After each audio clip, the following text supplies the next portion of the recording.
ये देश की मीडिया को क्या हो गया है आप जानते हैं? देश की एक बड़ी चैनल आज तक की एक क्लिप वायरल हो रही है जहां पे उनकी एंकर कह रही है पुलवामा पर जो साबिक सत्यपाल मलिक ने दावा किया है उस पर हमें सबूत दे, हम उस पर डिबेट करेंगे।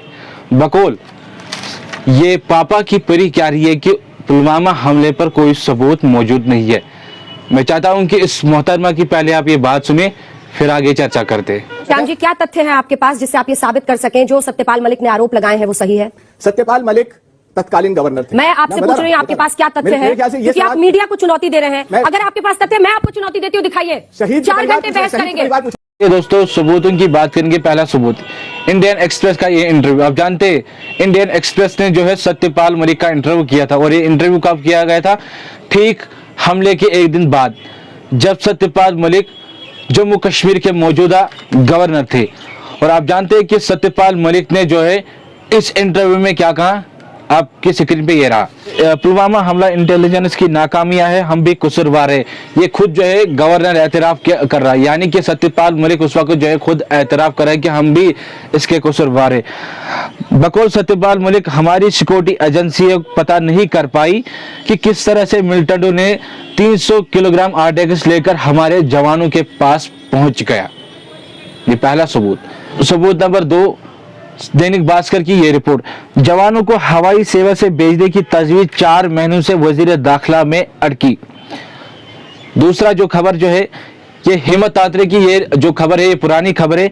कश्मीर में तैनात पैरामिलिट्री फोर्स को आने जाने के लिए 1 जनवरी 2018 को दिल्ली से श्रीनगर हवाई सेवा शुरू की गई थी, लेकिन 31 जुलाई 2018 को जो है बंद कर दी गई। हैरानी की बात यह है कि 1 जनवरी से हवाई सेवा शुरू करने की आदेश का चिट्ठी जो है 11 अप्रैल को जारी की गई थी।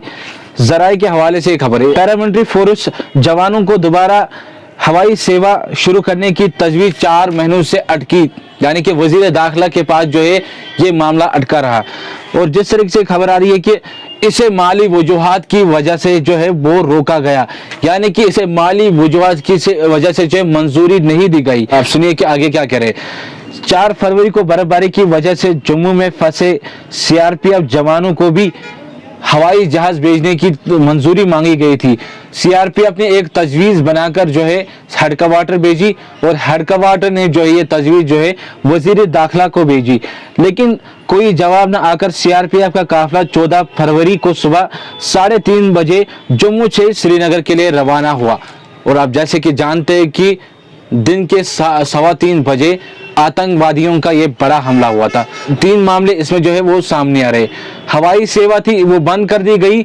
दूसरा, जब बर्फबारी की वजह से हवाई जहाज की मांग की गई थी वो भी नहीं दी गई। और तीसरा, वजीर दाखिला के पास जो सीआरपीएफ का तजवीज गया था वो क्यों रुक गया।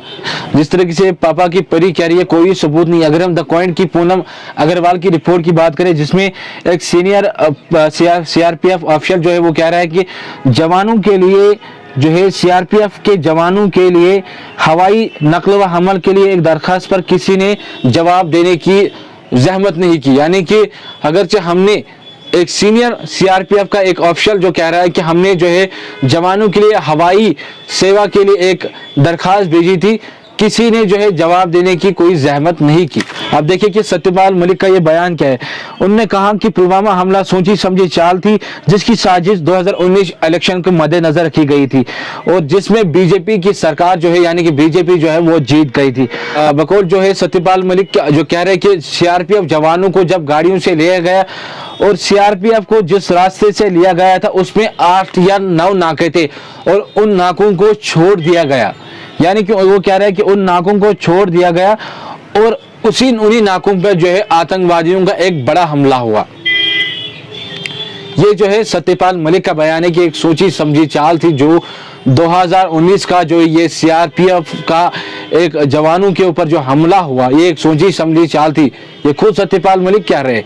और जिस तरीके से हमने आपको कई सबूत आपके सामने, जहाँ इंडियन एक्सप्रेस की बात करें, दैनिक भास्कर की रिपोर्ट करें, बात करें हिम्मत आंतरे की बात करें, या द पॉइंट की जो पूनम अग्रवाल है उसकी बात करें, आप देखिए किस तरीके से सत्यपाल मलिक ने उसी दौरान में ये बात कही कि इसमें कहीं ना कहीं हम ही जिम्मेदार हैं, इसमें कहीं ना कहीं जो सिक्योरिटी एजेंसी है वो पता नहीं कर पाई कि किस तरीके से आतंकवादियों ने 300 किलोग्राम RDX लेकर हमारे जवानों के पास पहुंच गई।